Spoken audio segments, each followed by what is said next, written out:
28 years and counting, loyal kapuso pa rin si primetime king Dingdong Dantes. Tunghayan natin ang kanyang panibagong contract signing sa unang chika ni Nelson Canlas. Kapag totoo sa akin kung sinong pumatay kay tatay. Actor. Kunin niyo na lahat yan! Director. Host. Sobrang na-miss ko kayo! Reservist. And family man.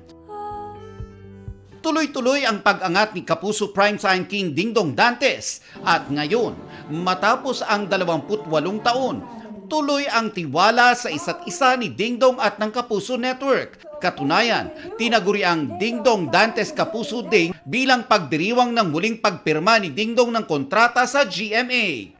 Kasama niyang pumirma sina GMA Network Chairman Attorney Felipe L. Gozon, President and CEO Gilberto Arduavit Jr., Executive Vice President and Chief Financial Officer Felipe S. Yalong, SVP for Entertainment Group Lilibet G. Razonable, at manager ni Dong na si PPL Entertainment President and CEO Perry Lansigan. Hindi pa niya nararating ang pinakatuktok ng kanyang mararating. Si Dingdong pataas pa.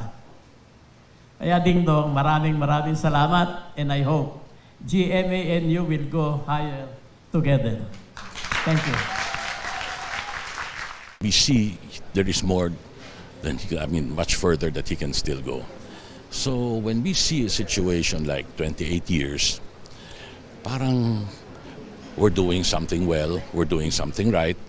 Patuloy ang relationship, ang strengthening ng kaisahan with talents. Si Dingdong is a well-rounded actor. No one can contest that he's the best host that we have in the Philippines now. That's why he's admired by many, even his colleagues, is because after all these years, he has continued to be of value and to add value to himself.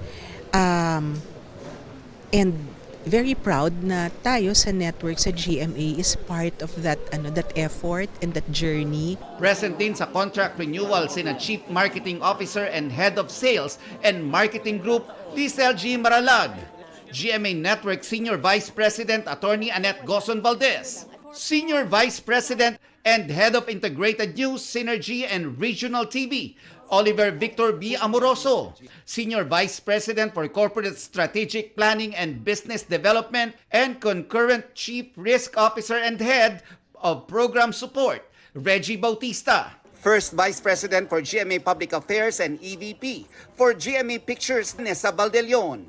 At iba pang opisyal ng Kapuso Network. Well, hindi lang siya one of the most bankable actors, but he's undeniably one of the most loyal. Kaya mahal na mahal namin si Dingdong, and we're very happy na talagang he remains a kapuso. Sa panibagong chapter ng Nagbigay din ng pagbati ang maraming kapuso na umiidolo at mga nakatrabaho ni Dingdong, kabilang siyempre ang kanyang misis na si Marian Rivera. To GMA's Primetime King and of course the Box Office King, congratulations sa iyong mahal sa iyong renewal sa GMA. Nako, for sure, marami na naman kaming aabang magaganda mong gagawin. Kaya naman, congratulations sa iyo, and we are very, very proud of you. We love you so much.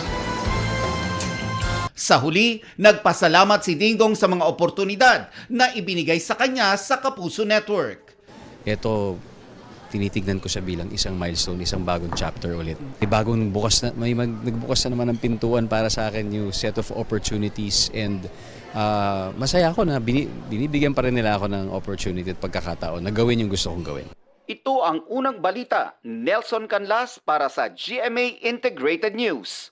Mga kapuso, para una ka sa mga balita, mag-subscribe sa GMA Integrated News sa YouTube. Sa mga kapuso abroad, subaybayan niyo po kami sa GMA Pinoy TV at sa www.gmanews.tv.